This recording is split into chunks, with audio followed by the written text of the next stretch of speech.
Welcome to our web exclusive. I'm Mike Montecalvo, along with Eyewitness News analyst Lieutenant General Reginald Centracchio. More violence in our schools. We're going to talk about that, General, in just a bit. It's going to be a big week this week and next week with the United States, NATO, and Russia. Authorities in the Ukraine capital are saying on Wednesday that they're warning that they're prepared to use force to clear several government buildings that have been seized by pro-Russian separatists in the eastern part of the Ukraine. What do you make of that?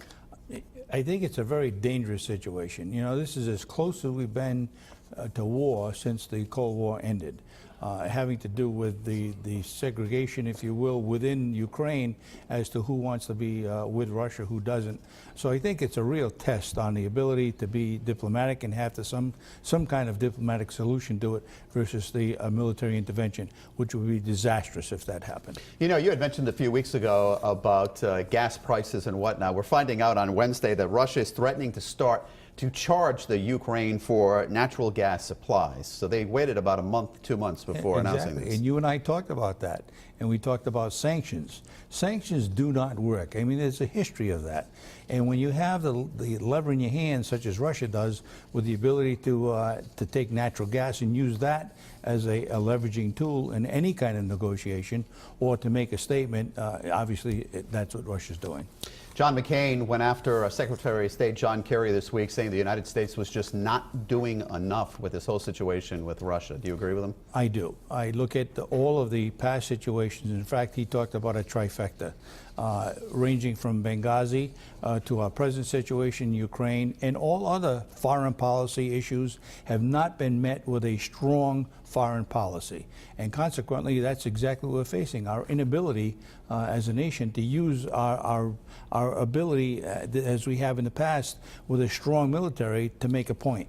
And so we've lost that ability to be able to negotiate. All right, so Secretary Kerry is meeting with Russia next week. What do you want him to do or say to them? He needs to have some kind of understanding that when you talk about just the Ukraine, obviously that's important to the entire world, and specifically Europe, and it will obviously impact the United States at some point.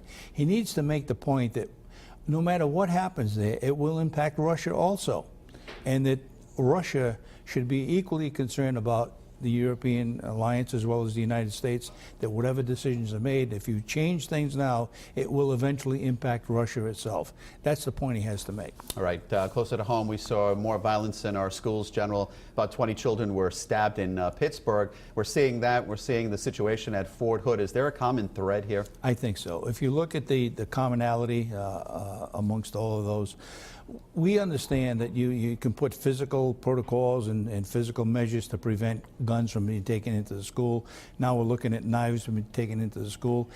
I think the commonality has to do with much on recognizing psychological problems before they actually manifest themselves into a physical scenario. So that's where we need to put more effort. It's the individual psyche that we need to look to. All right, let's talk about Fort Hood. That soldier was screened just like all the soldiers, but the guard actually helps families and screens families too, because there's the pressure there. Yeah, there's a DOD policy, and it obviously relates to the Rhode Island National Guard. There's a 30, 60, and 90-day time frame where you interview the soldiers and certainly the families to look for anything out of the normal that may seem different than when that troop was initially deployed. And just the actions and personality may have changed. That's the red flag that needs to be looked at. And of course, changes in people's personalities too. General Centracchio, thank you for your thoughts. Thanks for watching.